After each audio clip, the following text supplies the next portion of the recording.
Camp کی جگہ صاف کرنے کے بعد مائیکل کے پاس ایک چاقو تھا۔ وہ ایک تیز دھار شکاری چاقو تھا۔ کیمپ لگانے کے بعد ہم نے آگ روشن کی اور کھانے پینے میں بزی ہو گئے۔ آج کافی تھک گئے تھے تو سوچا آج جلدی سو جاتے ہیں تاکہ صبح تازہ دم ہو کر اس جگہ کو اچھی طرح سے دیکھا جائے اور شکار بھی کیا جائے۔ جھیل کے پاس ہونے کی وجہ سے امید تھی کہ بگلا یا ہرن آسانی سے مل جائیں گے۔ انہی باتوں کے دوران وہ دونوں تو سو گئے۔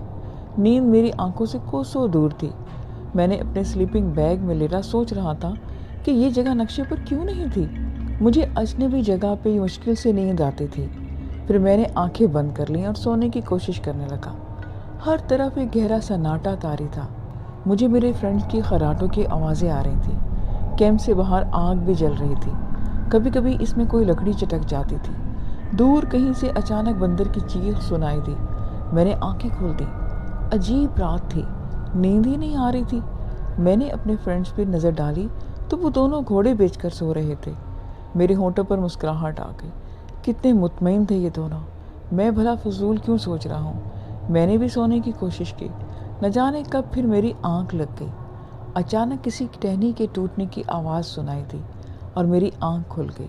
اب ایک گھمبیر سناٹا طاری تھا۔ میں کان لگا کر سن رہا تھا۔ کسی قسم کی کوئی آواز نہ تھی۔ شاید یہ میرا وہم تھا۔ میں نے سوچا باہر آگ روشن بھی نہیں تھی۔ اس کا مطلب ہے کہ آگ ٹھنڈی ہو چکی تھی۔ نہ جانے رات کا اب کون سا پہر تھا۔ میں نے اپنی رسٹ واچ پر نظر ڈالی۔ میری گھڑی کی سوئیاں 3:15 کا وقت بتا رہی تھی۔ میں نے دوبارہ سے اپنی آنکھیں بند کر لی۔ اسی وقت میں نے خیمے کے قریب سے ایک آواز سنی، کسی کے قدموں کی آواز، جیسے کوئی آہستہ قدموں سے خیمے کی طرف آ رہا ہو۔ میرا دل خوف سے سہم گیا۔ کون ہو سکتا ہے یہ؟ میرے ہاتھ پاؤں ٹھنڈے ہو رہے تھے۔ میں نے خیمے کے کونے میں پڑا تیر کمان کو دیکھا۔ اس کے پیتل کے نقش و نگار ہلکے سے دکھائی دے رہے تھے۔ پھر اچانک وہ ہوا کہ میرے حلق سے چیخ نکل گئی۔ میں اصل میں اس طرف دیکھ رہا تھا جہاں تیر کمان پڑا تھا کہ اچانک میرے قریب خیمے کی دیوار سے ایک سر اندر کی طرف آیا۔ میں خود پر قابو نہ پا سکا اور ایک چیخ میرے حلق سے نکل آئی۔ مائیکل اور عادل گھبرا کر اٹھ گئے۔ انہوں نے ٹارچ روشن کی اور میری طرف گھبرا کر دیکھا۔ باہر کوئی ہے، میں نے بمشکل ان کو یہ کہا۔ مائیکل نے چاقو نکالا اور خیمے کے دروازے کی زپ کو کھولنا چاہا۔ ابھی باہر مت جاؤ، میں نے اسے یہ بات آہستہ سے کہی۔ وہ رک کر مجھے دیکھنے لگا۔ اسی وقت پھر سے قدموں کی آواز سنائی دی۔ شکر تھا کہ ہمارا خیمہ سلامت تھا، مگر ایک دہشت ہم پر طاری ہو گئی تھی۔ ہم نہیں جانتے تھے کہ آنے والا وقت کیا لے کر آ رہا ہے۔ میں نے اپنے دوست مائیکل کو خیمے سے باہر جانے سے روک لیا۔ اسی وقت وہ قدموں کی آواز دوبارہ سے سنائی دی۔ ہم سب کے دلوں میں اب خوف تھا، مگر ہم ایک دوسرے پر ظاہر نہیں کرنا چاہ رہے تھے۔ اب ایک بات تو کلیئر ہو چکی تھی کہ جو میں نے کچھ سنا تھا وہ میرا وہم نہیں تھا، لیکن جو کچھ دیکھا تھا وہ میں بتانا نہیں چاہتا تھا۔ وہ بھی پریشان ہو جاتے۔ قدموں کی آواز آہستہ آہستہ دور ہو رہی تھی۔ وہ جو کوئی بھی تھا وہ اب واپس گھنے جنگلوں میں جا رہا تھا۔ جب کافی دیر تک سناٹا چھایا رہا تو مائیکل نے خیمے کے دروازے کی زپ کھول کر باہر جھانکا۔ باہر اب گھپ اندھیرا تھا۔ آسمان پر ستاروں کی ہلکی سی روشنی تھی، مگر چاند نہ ہونے کی وجہ سے جنگل تاریکی میں ڈوبا ہوا تھا۔ وہ خیمے سے نکل کر باہر چلا گیا۔ اس کے پیچھے عادل بھی اپنا تیر کمان اٹھا کر نکل گیا۔ میں نے ہمت جمع کی اور ان کے پیچھے باہر آیا۔ مائیکل ٹارچ جلائے زمین پر کچھ ڈھونڈ رہا تھا۔ کیا دیکھ رہے ہو؟ میں نے اس سے پوچھا۔ قدموں کے نشان دیکھ رہا ہوں۔ میں یہ سنتے ہی اس کے پاس پہنچا اور آنکھیں پھاڑے زمین کو گھورنے لگا۔ وہاں کوئی بھی نشان نہ تھا۔ میرا ذہن الجھ گیا۔ وہ کون تھا؟ کیا چاہتا تھا؟ یہ سوال میرے ذہن میں گھوم رہے تھے تو عادل نے اچانک ایک تیر کمان میں لگا کر جھیل کے کنارے پر اگی جھاڑیوں کی طرف نشانہ باندھ لیا۔ ہم دونوں تیزی سے اس کی طرف قریب آ گئے۔ وہاں پر کیا ہے؟ اس نے انگلی سے چپ رہنے کا ہمیں اشارہ کیا۔ اب جھاڑیاں ہل رہی تھیں۔ ہم سب دم سادے ان جھاڑیوں کی طرف دیکھ رہے تھے کہ اچانک ایک تیتر تیزی سے جھاڑیوں سے نکلے اور جھیل سے پانی پینے آ گئے۔ میں نے ایک سکون کا سانس لیا۔ اب میں نے کہا کہ چلو اب ہم آرام کرتے ہیں، اور ان سب کو واپس لے کر میں خیمے میں آ گیا۔ وہ بھی خاموشی سے میرے ساتھ خیمے میں آ گئے۔ ایک ایک کر کے دونوں اندر جا کے اپنے سلیپنگ بیگز میں گھس گئے۔ سردی اچانک سے بڑھ گئی تھی۔ میں سب سے آخر میں خیمے میں آیا تھا۔ داخل ہوتے ہوئے بغیر ارادہ ہی میری نظر خیمے کے پیچھے جنگل کی طرف گئی۔ میرا دل تو جیسے دھڑکنا بھول گیا تھا۔ خیمے کے بالکل پیچھے درختوں کے سیاہی میں دو خوفناک سرخ آنکھیں مجھے گھور رہی تھیں۔ مجھے اپنی آنکھوں پہ یقین نہیں آیا، مگر میرے پلک جھپکتے ہی وہاں کچھ بھی نہ تھا۔ میں وہیں کا وہیں کھڑا رہ گیا۔ مائیکل نے مجھے کہا کہ اب کیا ہو گیا ہے، دروازے پر کیوں چپک گئے ہو؟ میں نے پھر سے ایک نظر درختوں پر ڈالی، وہاں اب کچھ نہ تھا۔ میں سر جھٹک کر خیمے میں آ گیا۔ میں نے فیصلہ کیا کہ صبح ہوتے ہی وہاں سے ہم نکل جائیں گے۔ یہی سوچ کر میں نے اپنے فیصلے سے باقی دونوں کو بھی آگاہ کیا۔ وہ دونوں بھی اس بات پر راضی نظر نہیں آتے تھے۔ مائیکل کا خیال تھا کہ وہ کوئی جنگلی ریچھ ہوگا جو جھیل پر پانی پینے آیا ہوگا۔ اکثر جانور رات میں پانی پینے آتے ہیں اور یہ کوئی ایسی بات نہیں جس کے لیے واپس جانے کا فیصلہ کر لیا جائے۔ میں نے ان دونوں کو اس سر کی بات نہیں بتائی اور نہ ہی ان سرخ آنکھوں کا ذکر کیا۔ وہ دونوں مجھے غور سے دیکھ رہے تھے جیسے ان کو بھی سب پتہ ہو، مگر انہوں نے کوئی بات نہیں کی اور جلد سے دوبارہ سو گئے۔ میں اب سونا نہیں چاہتا تھا۔ نہ جانے کیوں لگ رہا تھا کہ اگر میں سو گیا تو کچھ غلط ہو جائے گا، مگر میں کب تک جاگتا۔ صبح کے 5 بجے کے قریب میں نے بھی آنکھیں بند کر لیں۔ آنکھ کھلی تو دن چڑھ چکا تھا اور اس میں خیمے میں اکیلا ہی تھا۔ میں اٹھ کر بیٹھ گیا اور باہر کی آوازیں سننے لگ گیا۔ آگ جلنے کی چٹک سے معلوم ہوا تھا کہ وہ دونوں ناشتے کی تیاری میں بزی ہیں۔ میں بھی اٹھ کر باہر آ گیا۔ میرا دوست عادل کوئی پرندہ صاف کر کے اس کو آگ پر پکا رہا تھا۔ مائیکل جھیل کے کنارے بیٹھا برش کر رہا تھا۔ میں نے بھی جھیل کا رخ کیا۔ منہ ہاتھ دھو کر تازہ دم ہو کر ناشتہ کرنے کے بعد میں خود کو بہتر محسوس کر رہا تھا۔ رات کے اثرات بھی کافی کم ہو چکے تھے۔ میں اب جلدی سے جڑی بوٹیاں لے کر آج ہی یہاں سے نکل جانا چاہتا تھا۔ اس جگہ کا ایک رات گزرنے کا خیال ہی میرے رونگٹے کھڑے کر رہا تھا۔ میں نے دونوں کو بھی بتا دیا۔ ان کو کوئی اعتراض نہیں تھا۔ میں اور عادل قریبی درختوں کے پاس جڑی بوٹیاں تلاش کرنے لگے اور مائیکل اپنا کیمرہ لے کر جھیل کی تصویریں بنانے لگ گیا۔ ہم دونوں چلتے چلتے خیمے کے پیچھے کی طرف چلے گئے۔ میں غور سے زمین کو دیکھ رہا تھا۔ اگر کوئی ریچھ وہاں رات کو آیا تو اس کے پیروں کے نشانات وہاں ہونے چاہیے تھے، مگر زمین پر کوئی بھی نشان نہ تھا۔ میرا ذہن مسلسل ایک ہی بات سوچ رہا تھا، وہ سر اور آنکھیں کس کی تھیں، اور اس سوال کا جواب میرے پاس نہ تھا، میرے کسی دوست کے پاس بھی نہ تھا۔ جہاں رات میں وہ آنکھیں دکھائی دی تھی وہاں پہنچ کر میں رک گیا۔ دھڑکتے دل سے میں نے زمین کو غور سے دیکھا، وہاں کوئی نشانات نہ تھے۔ میں زمین کی طرف دیکھتے ہوئے قریبی درخت کو پکڑ کر جھکا۔ اس وقت مجھے درخت پر کوئی نشان سا نظر آیا، وہ ایک ہاتھ جیسا نشان تھا، مگر عجیب بات یہ تھی کہ اس کی ساخت انسانی یا جانور کے ہاتھ جیسی نہ تھی۔ عادل بھی مجھے درخت کا گھورتے دیکھ کر میرے پاس آ گیا، وہ بھی درخت کے تنے کو غور سے دیکھ رہا تھا۔ اس عجیب ہاتھ کی 3 انگلیاں تھیں جو معمول سے لمبی تھیں۔ درخت اس جگہ سے جل کر سیاہ ہو چکا تھا، اس لیے وہ نشان بالکل کلیئر نظر آ رہا تھا۔ یہ کیا ہے؟ عادل نے مجھ سے پوچھا۔ میں اس کو کیا جواب دیتا؟ مجھے جو کچھ دکھائی دیا تھا اس کی کوئی وجہ بھی نہیں تھی۔ لگتا ہے یہاں کوئی اور مخلوق بھی رہتی ہے، عادل نے سوچتے ہوئے مجھے بتایا۔ کون سے مخلوق؟ میرا دل دھک دھک کر رہا تھا۔ جنات، وہ نارمل انداز میں بولا، مگر میرا سانس جیسے اٹک گیا۔ تو کیا وہ کوئی جن تھا؟ مجھے سب سوالوں کے جوابات مل گئے۔ مائیکل بھی وہاں آ گیا اور اس نے اپنے کیمرے سے اس نشان کی تصویریں بنائیں۔ ہم سب واپس اپنے خیمے میں آ گئے۔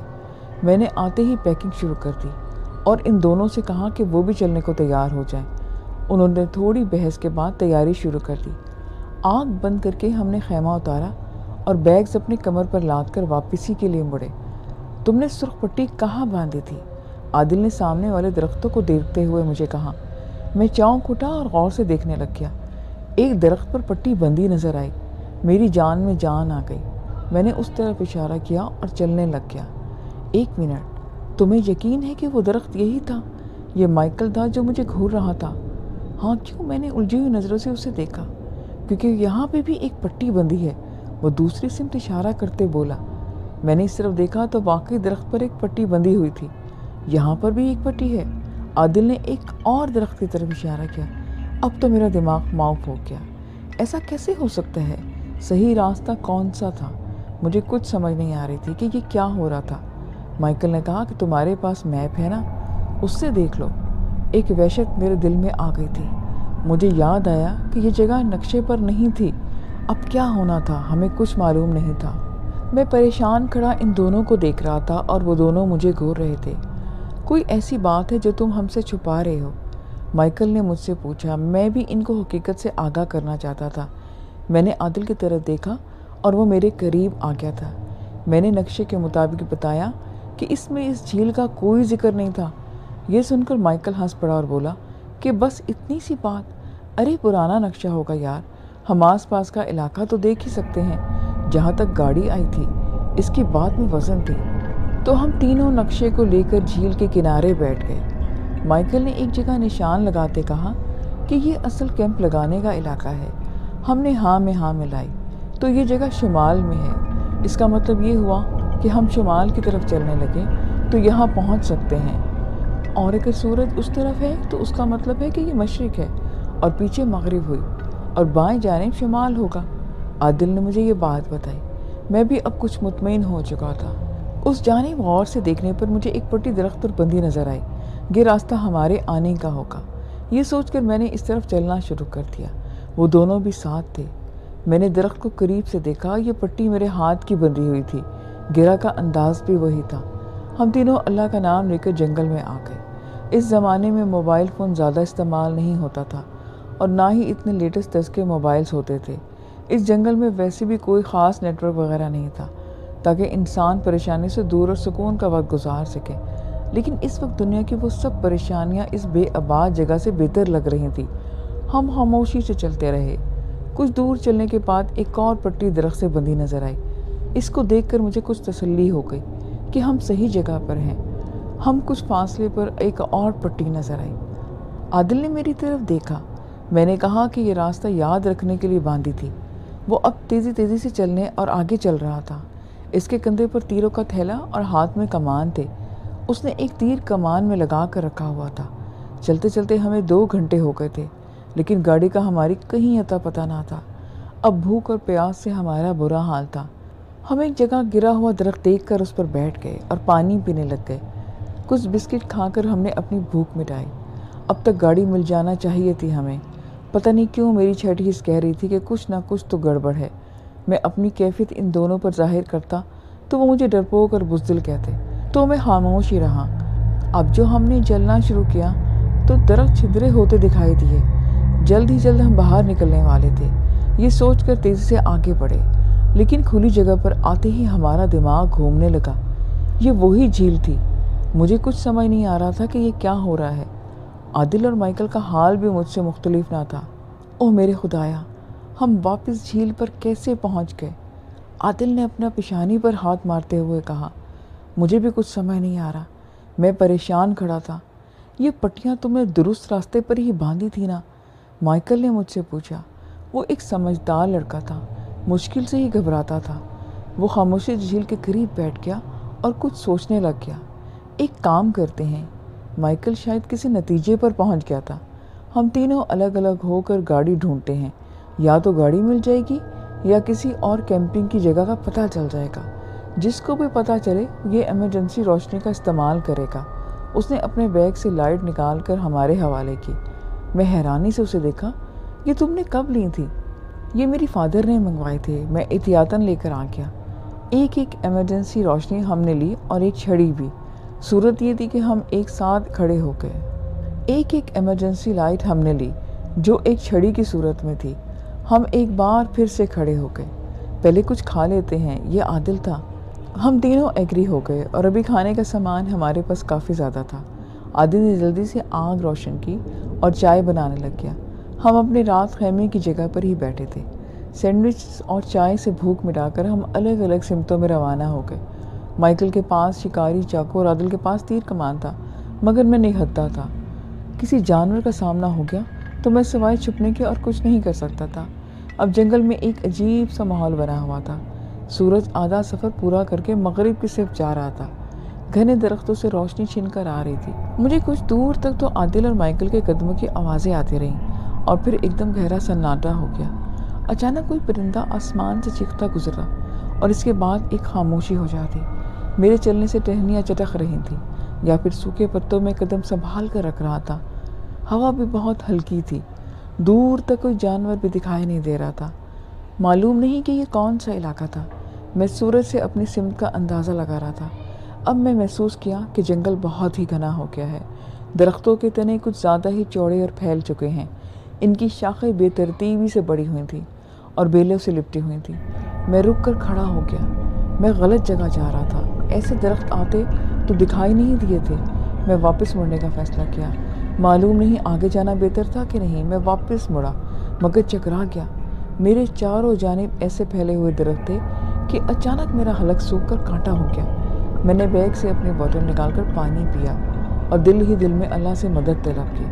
اسی وقت میرے دوسری طرف کسی کے قدموں کی آواز سنائی دی۔ میں اپنی جگہ ساکت رہ گیا۔ وہ کون ہو سکتا ہے؟ میرا دل دھڑکنا بھول چکا تھا۔ میں اپنے قریب ایک درخت کے پیچھے چھپ کر دیکھنے لگ گیا۔ آواز آہستہ اور قریب آ رہی تھی، کبھی بہت تیز اور کبھی آہستہ ہوتی۔ فضا میں خنکی تھی مگر میری پیشانی پر پسینے کے قطرے تھے۔ میں سانس روکے آہٹ سن رہا تھا۔ سوکھے پتوں کی چچاہٹ، پھر ایک دم سے کچھ تھم گیا۔ مجھے ایک ایک لمحہ ایک صدی کی طرح لگ رہا تھا۔ میں نے آہستگی سے سر باہر نکال کر جھانکا۔ اندھیرا بڑھ چکا تھا، شاید سورج بادلوں کے پیچھے چھپ چکا تھا۔ ایک تیز ہوا کا جھونکا اپنے ساتھ پتوں کو اڑاتا میرے چہرے سے ٹکرایا۔ میں ایک دم پیچھے ہٹا، مجھے کچھ بھی دکھائی نہیں دیا۔ میں اپنے آپ کو سنبھال کر ایک بار پھر جھانکا تو مجھے وہ دکھائی دیا۔ وہ ایک سیاہ وجود تھا جو دوسری سمت چہرہ کیے کھڑا تھا۔ غور کرنے پر مجھے پتا چلا کہ یہ تو عادل ہے۔ میں نے سکون کا سانس لیا اور درخت کے پیچھے سے باہر نکل کر اس کو آواز دی، ارے عادل، تم بھی یہاں پہنچ گئے۔ میں اس کی سمت بڑھا مگر اس نے بالکل بھی حرکت نہ کی۔ عادل، کیا ہوا ہے تمہیں؟ میں اس کے کافی قریب پہنچ چکا تھا مگر وہ ویسے کے ویسے ہی کھڑا تھا۔ میرے ذہن میں خطرے کے الارم بجنے لگے۔ وہ سر اور وہ آنکھیں۔ میں ٹھٹک کر رک گیا۔ پھر اس نے وہ حرکت کی کہ میری جگہ کوئی اور ہوتا تو اس کے دل کی دھڑکن بند ہو جاتی۔ وہ اسی طرح کھڑا رہا مگر اس کے سر نے مڑ کر میری طرف دیکھا۔ بالکل سیاہ چہرہ اور سرخ آنکھیں۔ میں اس سے زیادہ نہ دیکھ سکا اور میری آنکھوں کے سامنے اندھیرا چھا گیا۔ میں نہ جانے کب تک وہاں بے ہوش ہی پڑا رہا۔ مجھے میرا نام لے کر کوئی آواز دے رہا تھا۔ آہستہ آہستہ میرے حواس بیدار ہونے لگے۔ میں نے لیٹے لیٹے ادھر ادھر دیکھا۔ ہر طرف گپ اندھیرا پھیل چکا تھا۔ خوف ایک بار میرے دل میں پھر آ گیا۔ میں جلدی سے اٹھ کر بیٹھ گیا۔ میرے ایک بازو میں بہت زیادہ درد تھا۔ میرا بیگ کہاں تھا؟ مجھے ٹھیک سے کچھ دکھ نہیں رہا تھا۔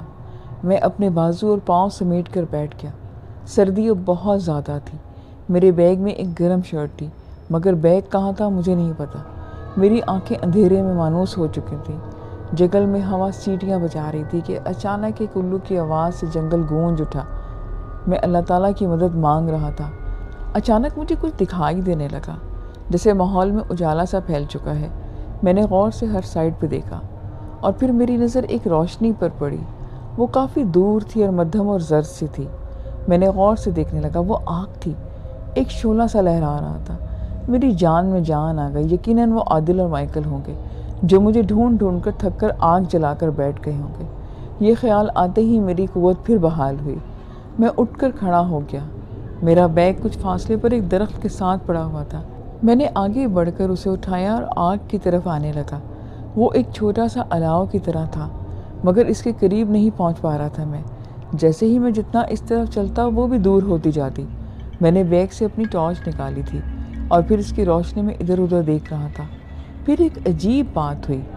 میری دوسرے ہاتھ سے تیز ہوا کا جھونکا سرسراتا ہوا گزرا اور اس کے ساتھ ہی مجھے سرگوشی کی آواز آئی، آؤ۔ میں ٹھٹک کر کھڑا ہو گیا۔ یہ کیا تھا؟ میں پریشانی سے چاروں طرف ٹارچ گھمانے لگ گیا۔ ایک آگ کا شعلہ میرے قریب درخت کے پیچھے ہوا۔ مجھے لگا کہ ابھی میں یہاں کھڑا تو ضرور کچھ نہ کچھ ہو جائے گا۔ میں گھبرا کر ایک اندازے سے بھاگنے لگ گیا۔ شعلہ کبھی لمبا اور کبھی چھوٹا ہوتا۔ اب میرے دائیں طرف بھی ایک آگ سی جل رہی تھی۔ مجھے اب یقین تھا کہ یہ جنگلات جنات کی ملکیت ہیں اور وہ کسی انسانی وجود کو یہاں برداشت نہیں کریں گے۔ میری سمجھ میں نہیں آ رہا تھا کہ عادل اور مائیکل کے ساتھ کیا ہوا ہوگا۔ پریشانی سے میں بھاگ بھی نہیں پا رہا تھا۔ بھاگتے بھاگتے پھر سے میں اس جھیل پر نکل آیا۔ میرا دل چاہا کہ کاش یہ خواب ہوتا اور میری آنکھیں ہاسٹل میں کھلتی مگر ایسا نہیں ہوا تھا۔ میں ایک بار پھر سے جھیل پر کھڑا تھا۔ خیمہ اور جلی ہوئی آگ کی راکھ اسی طرح پڑی تھی۔ اچانک دور کوئی ٹارچ روشن ہوئی۔ کوئی انسان جنگل سے نکل کر کھلی جگہ پر آ گیا۔ میں نے غور سے اسے دیکھنے لگ گیا۔ مائیکل، عادل، میں نے آواز دی۔ مجھے یقین نہیں تھا کہ وہ کوئی انسان ہوگا، لیکن جب مجھے جواب میں مائیکل کی آواز سنائی دی تو میں بہت خوش ہو گیا اور تیزی سے اس کی طرف بھاگا۔ اس نے بھی میری طرف دوڑنا شروع کر دیا۔ وہ مائیکل ہی تھا۔ ہم دونوں اپنے خیمے کی جگہ کے قریب ملے۔ تم ٹھیک ہو؟ میں نے اس سے پوچھا۔ ہاں، لگتا تو ایسا ہی ہے، اس نے اٹکی ہوئی سانسوں سے مجھے جواب دیا۔ عادل کہاں ہے؟ میرا اگلا سوال عادل کے بارے میں تھا۔ وہ آ جائے گا، اس کے پاس تیر کمان بھی تو ہے، اس نے بوتل سے پانی پیتے مجھے بتایا۔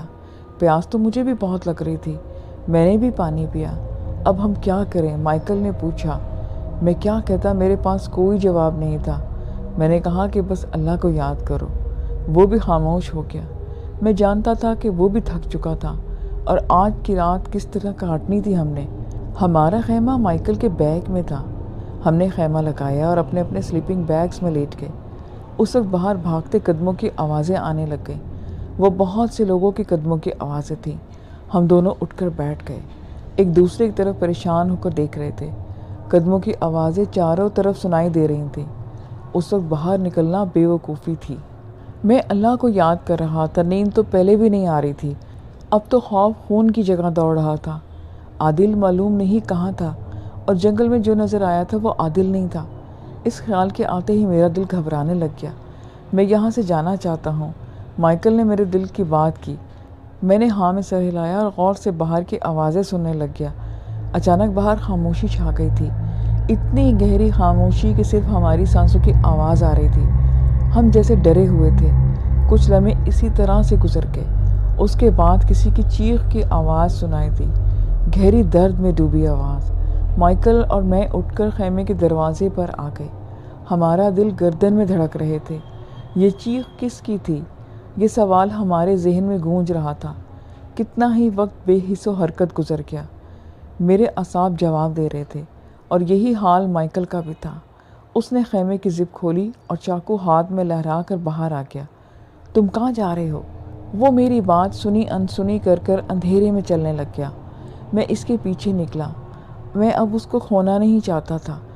پہلے عادل کا ہی کوئی پتہ نہیں تھا، یہ آئیڈیا مائیکل کا تھا، الگ الگ راستہ ڈھونڈنے کا۔ باہر گھمبیر سناٹا چھایا ہوا تھا، چاند کا کوئی نام و نشان تک نہ تھا۔ ہوا بھی ہلکی ہو چکی تھی، ہر چیز نے چپ کی چادر اوڑھ لی تھی۔